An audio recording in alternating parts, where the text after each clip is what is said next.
बिस्मिल्लाहिर्रहमानिर्रहीम अस्सलामुअलैकुम and welcome back to my channel. तो कैसे हैं जी आप सब लोग। मैं उम्मीद करती हूँ कि सब खैरियत से होंगे। तो आज मैं आपके साथ सूजी के हलवे की रेसिपी लेके आई हूँ। किस तरीके से दानेदार सूजी का हलवा बनाया जाता है। शादियों में बनने वाला ये सूजी का हलवा किस तरीके से दानेदार बनाया जाता है और ये जायके में तो लाजवाब होता है। तो यहाँ पर मैं आपको एक स्टेप बताऊँगी जिसको आप फॉलो करके आप भी बिल्कुल इसी तरीके से सूजी का हलवा बना सकते हैं। तो टाइम को वेस्ट नहीं करते, वीडियो शुरू करते हैं। लेकिन वीडियो शुरू करने से पहले यहाँ पर आपसे छोटी सी रिक्वेस्ट है कि चैनल पे न्यू है तो चैनल को प्लीज़ जल्दी से सब्सक्राइब कर दें। तो यहाँ पर मैंने एक पैन में 1 टेबलस्पून घी लिया है और घी जो है वो अच्छी तरीके से मेल्ट हो गया है। तो जैसे ही घी जो है वो गर्म हो जाए तो यहाँ पर मैं कुछ ड्राई फ्रूट इसमें शामिल करूँगी। तो यहाँ पर मैं ड्राई फ्रूट शामिल करने के बाद इनको अच्छे तरीके से फ्राई कर लूँगी ताकि इनका जायका जो है ना वो लाजवाब आए।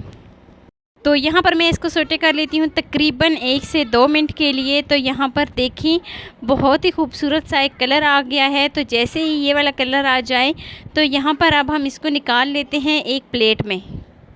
तो अब चलते हैं जी नेक्स्ट स्टेप की तरफ। यहाँ पर मैंने एक पैन में 1 कप चीनी ली है। तो यहाँ पर मैंने 1 कप चीनी का इस्तेमाल किया है। जो फ्लेम है वो यहाँ पर मैंने अभी लो रखी है, बिल्कुल लो फ्लेम रखी है ताकि चीनी जो है वो जले ना। तो यहाँ पर जो है ना इसमें मैं पानी शामिल करूँगी 1 गिलास। हम इसके लिए चाशनी तैयार कर लेते हैं हलवे के लिए। तो यहाँ पर मैं इसमें 1 गिलास पानी शामिल करूँगी और 1 गिलास पानी शामिल करने के बाद यहाँ पर मैं इसको बहुत ही अच्छे तरीके से मिक्स कर लूँगी। तो आप देख सकते हैं चीनी जो है वो मेल्ट होना शुरू हो गई है। तो अब यहाँ पर मैं 2 हरी इलायची शामिल करूँगी। तो यहाँ पर मैं 2 अदद हरी इलायची शामिल करूँगी और चीनी जो है वो बिल्कुल मेल्ट हो गई है। आप देख सकते हैं चीनी को बिल्कुल मेल्ट जब हो जाए तो उसके बाद हम इसमें कलर शामिल करेंगे। तो यहाँ पर मैंने सिर्फ़ और सिर्फ 1 चुटकी इस तरीके से कलर लिया है, फूड कलर लिया है। तो यहाँ पर मैं इसमें ऑरेंज फूड कलर शामिल करूँगी और बहुत ही अच्छे तरीके से मिक्स कर लूँगी। तो चाशनी जो है वो हमारी तैयार हो गई है। अब हम चाशनी को साइड पे करते हैं और नेक्स्ट स्टेप की तरफ चलते हैं। तो नेक्स्ट स्टेप में यहाँ पर मैंने एक पैन में 1/2 कप जो है घी लिया है। घी जो है वो मेल्ट हो गया है। तो अब यहाँ पर मैं इसमें 1 कप सूजी शामिल करूँगी। 1 कप यहाँ पर मैंने इसमें चीनी शामिल की थी और 1 कप मैंने यहाँ पर सूजी शामिल की है। लेकिन जो घी था वो मेरे पास 1/2 कप था, वो मैंने 1/2 कप शामिल किया था सूजी में।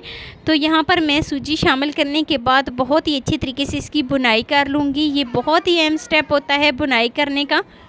ये बात आपने ध्यान में रखनी है कि सूजी जो है वो जले ना। बेशक आप फ्लेम को जो है वो बिल्कुल लो कर दें और इस तरीके से चम्मच हिलाते रहें ताकि सूजी जले ना।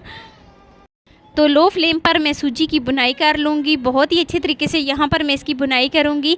जैसे ही इसका कलर चेंज होगा तो मैं आपको दिखाऊँगी। इसका कलर जो है वो चेंज होना चाहिए। ये अभी तो वाइट नज़र आ रही है लेकिन इसका कलर जो है ना वो थोड़ा सा गोल्डन हो जाए तो उसके बाद हम इसमें चाशनी शामिल करेंगे। देखिए सूजी की बुनाई आपने बहुत ही अच्छे तरीके से करनी है, ये ना ही जले और ना ही कच्ची रहे। जब सूजी जो है ना वो कच्ची रहती है तो फिर भी उसका जायका जो है वो ठीक नहीं आता। आप देख सकते हैं इसका कलर जो है वो चेंज हो गया है।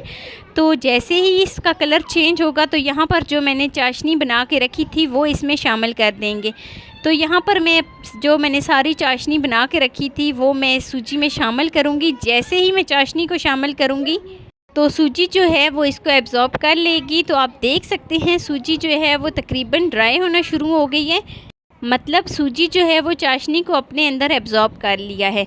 तो यहाँ पर अब मैं इसको 1 से 2 मिनट के लिए ही पकाऊंगी और साथ ही मैं इसकी फ्लेम ऑफ़ कर दूँगी। तो यहाँ पर इसको बहुत ज़्यादा गाढ़ा नहीं करना, इससे क्या होगा कि हलवा जो है वो सुकड़ सा जाएगा, उसका जायका जो है वो सही नहीं बनेगा। तो यहाँ पर ये कुछ इस कंडीशन में जैसे ही हो जाएगा तो मैं इसकी फ्लेम ऑफ़ कर दूँगी।